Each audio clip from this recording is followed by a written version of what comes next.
Elvina,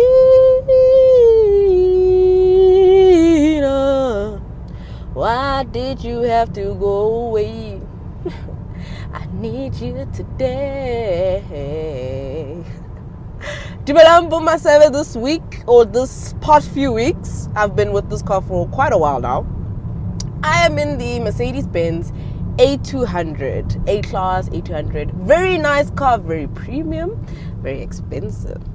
So obviously this is a long-term test. I've had it for about 2-3 weeks now, and I'm here to tell you all about it. It's been my car for the festive season, and let's do a long-term recap. I got this cool bottle from them actually, but I didn't get it with this car. I forgot the event I got it from.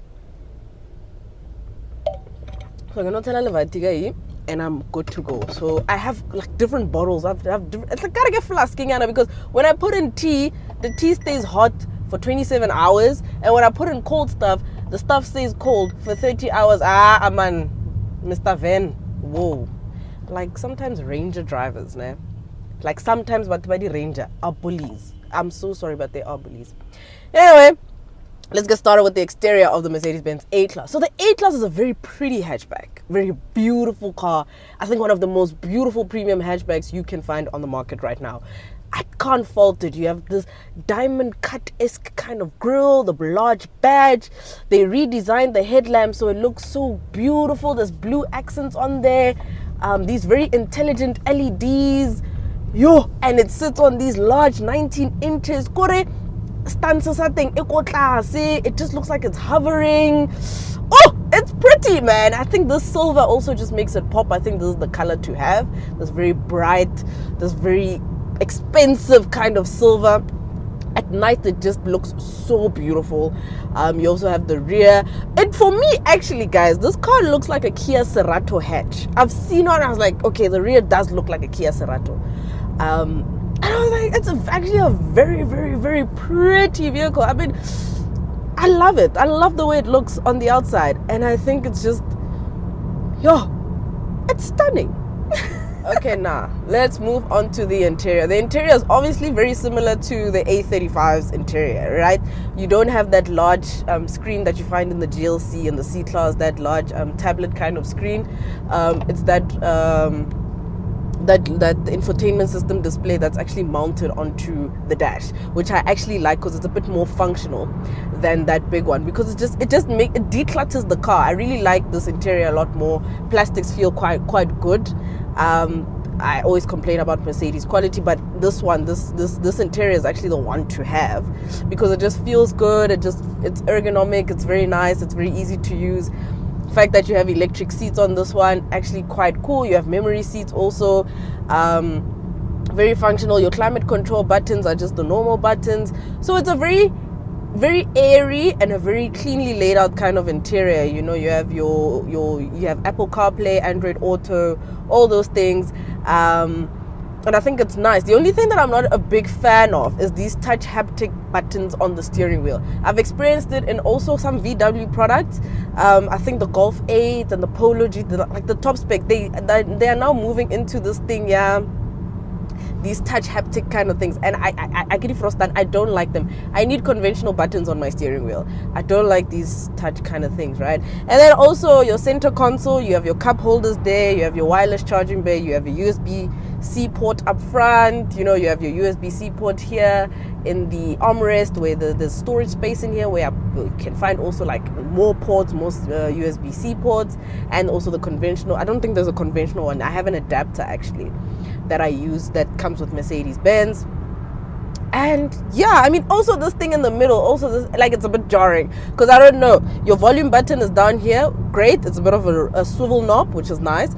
Your driving modes are here, dynamic. Your parking assistants are here, down here. And this thing, this little ashtray kind of thing, I don't know, like, it's just really odd. I mean, it's really odd.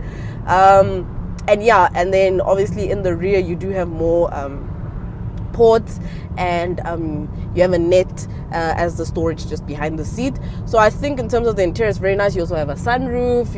It's a very nice and roomy interior. You have your black roof lining. So in terms of the A-Class's interior, I really do think it's a pretty place to be, and I'm actually let's get into what's powering this A-Class. The A-Class is powered by a 1.3 liter turbo petrol engine that produces 120 kilowatts and 270 newton meters of torque, which I find to be, we'll get into that actually a bit later. Let's just talk about how does it drive. It drives nice, but it's all dependent on the road surface. I think these tires are quite big and quite thin, so it's on 19 inches, so you kind of feel all the dips and the bumps on the road. And you guys know the R80 is actually not really the smoothest of surfaces. So wow, man,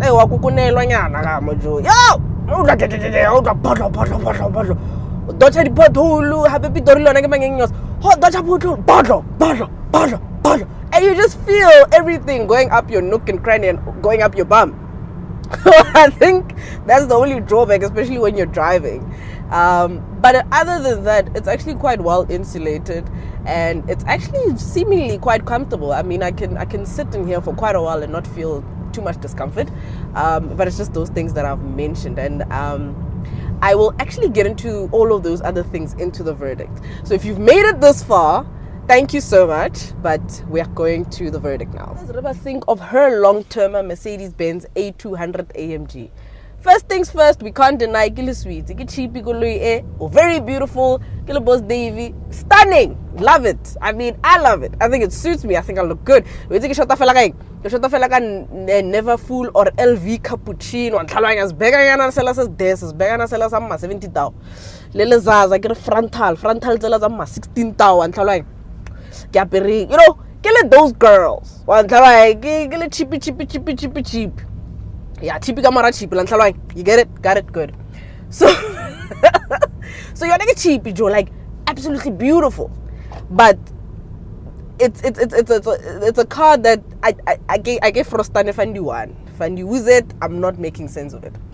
This car, as it is, this spec. The AMG A200. Oh lela, maseve. What's going on?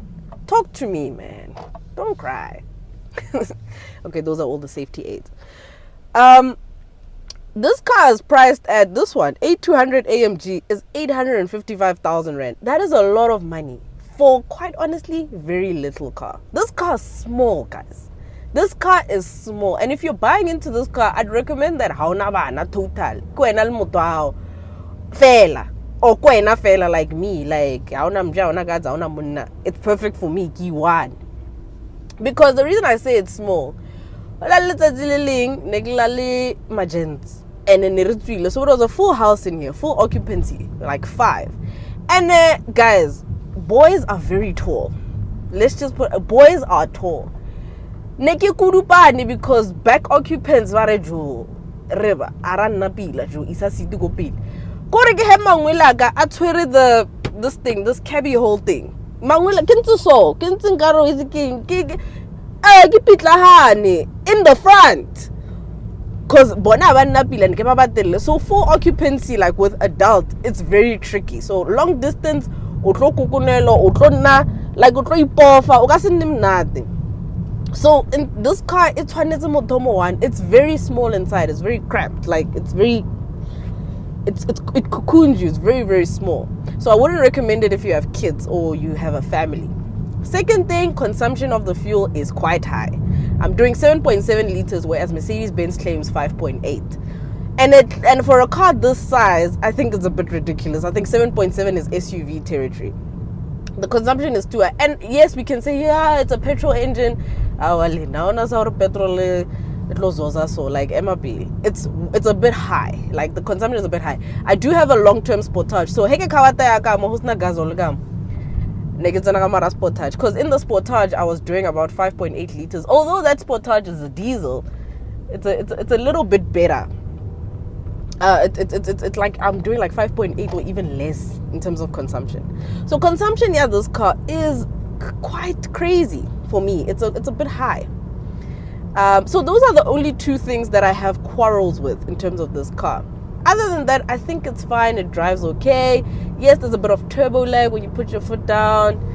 But what I like about it, the fact that it's so low to the ground, it's very nimble. Like cutting and pasting is quite simple. Obviously, when you're overtaking and changing lanes, it allows you to have a bit more freedom, and you're more agile. Like you can enjoy it a lot more. But yeah, I do think that at 855,000 rand, there's a lot more cars you can get. So this car is a lot of money for very little car, unfortunately. Would I recommend it? I mean, if you really like it, sure, go ahead. But I really do think that if you have that kind of money, look elsewhere first. Like, look at the BMW X1. I think that makes more financial sense. Maybe you'll be paying the same and you get an X-line trim. Obviously, you'll have a white roof line. I mean, I did review the X1 and I loved it. So, yeah, I mean, boot space is also quite okay. Like, yatura. Kole yatura. And the way yatura nkate, I can justify because I'm just like, okay, ke reka ing, simple, like reka ing pila, like what am I buying? But, yeah. And that is it from me, Bomaseva. Don't forget to like, comment, and subscribe. I hope you guys enjoyed this video. Thank you for the support. Watch the ads. And yeah, I will see you. Woo! Linzulaka, guys. Oh, scratchy. But anyway, thank you guys so much for the support. I'll see you guys in the next one. Bye-bye.